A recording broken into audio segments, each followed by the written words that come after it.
प्यारे बच्चों, हसद एक बीमारी है, मगर सदियों पहले की बात है कि मुल्क यमन पर एक बादशाह हुकूमत करता था। मुल्क में अमन व अमान था, रियाया पर किसी किस्म का कोई टैक्स नहीं था, हर तरफ खुशहाली थी, जिसकी वजह से दरबारी और मुशीर बादशाह को उल्टी सीधी बातें बताते रहते थे। इन सब का टारगेट अक्सर वजीर होता। इस तरह कई वजीर सवा हुए और कई एक को बादशाह ने मरवा दिया, जिसकी वजह से दरबारी और मुशीर खुद को ताकतवर समझने लगे थे। एक दिन बादशाह ने एक नया वजीर मुकर्रर किया।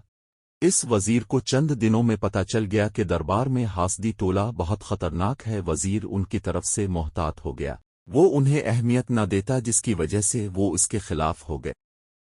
एक दिन एक दरबारी ने बादशाह के कान में कुछ कहा। बादशाह ने एक बिक्री मंगवाई और वजीर से कहा, जारी है कि ये बिक्री ले जाओ, एक माह बाद इसका वजन इतना ही होना चाहिए, इसे खुराक हमारी तरफ से दी जाएगी। ये सुनकर वजीर परेशान हो गया और हासदी टोला बगलें बजाने लगा। वजीर बिक्री लेकर अपने घर गया और सोच विचार करने लगा। आखिर एक तरकीब उसके जहन में आ गई, इस पर अमल करने लगा। एक माह बाद बादशाह ने बिक्री मंगवाई, उसका वजन काते करबाए इतना ही था जितना पहले था।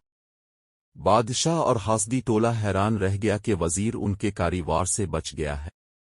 बादशाह ने हैरानगी से पूछा कि इसने क्या तरकीब की कि बिक्री का वजन न बढ़ा और न कम हुआ। वजीर ने अर्ज किया, आलीजा, अच्छी खुराक की वजह से इसका मोटा होना फितरी था। मैं खुराक के बाद उसे शेर के सामने बांध देता था, जिसके खौफ से इसका खून खुश्क रहता और मोटी ना होती, और अच्छी खुराक की वजह से कमजोर भी ना होती। बादशाह ये तरकीब सुनकर बहुत खुश हुआ, से इनाम विक्राम से नवाजा और हासिदों को डांट पिलाई। अब हासिद और भी दुश्मन हो गए। वो किसी मौका की ताक में थे ताकि वजीर से बदला लिया जा सके, और ये मौका नहीं जल्द ही मिल गया। बदकिस्मती से कुछ अरसा बाद मुल्क में सैलाब आ गया, हजारों मकानात और फसलें तबाह हो गईं। बादशाह ने वजीर की ड्यूटी लगाई कि अवाम की दाद रस्सी की जाए। वजीर ने फीकस देनारों के अलावा कर्जे भी दिए। कर्जा देते वक्त वो उनके कान में कुछ कहता था।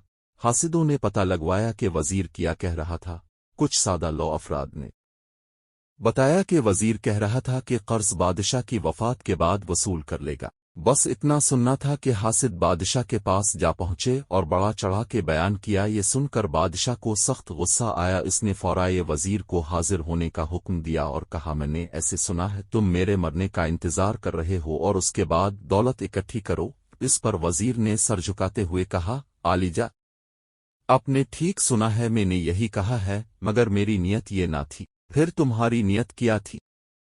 एक हासिद जल्दी से बोला, मेरी नियत ये थी कि जिन गरीब लोगों के मकानात और फसलें तबाह हुई हैं वो अरसा दराज तक कर्ज वापस कर सकत। वो लम्हा बादशाह सलामत की जिंदगी के लिए दुआएं मांगते रहेंगे कि खुदा न खास्ता अगर बादशाह सलामत वफात पा गए तो उन्हें कर्जा वापस करना पड़ेगा।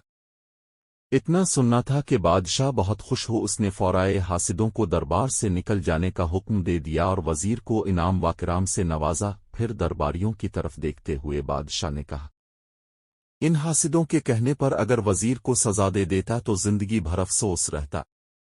मुझे अल्लाह ताला ने इतना अच्छा वजीर दिया है, मुझे इसका शुक्रगुजार रहना चाहिए। देखा बच्चों, हसद कितना बुरा है। अगर वो हसद न करते बादशाह के दरबार में आला ओहदों पर रहते और जिंदगी भर ऐश करते। हसद एक बीमारी है जो इंसान को जला देती है और हासिल भी कुछ नहीं होता।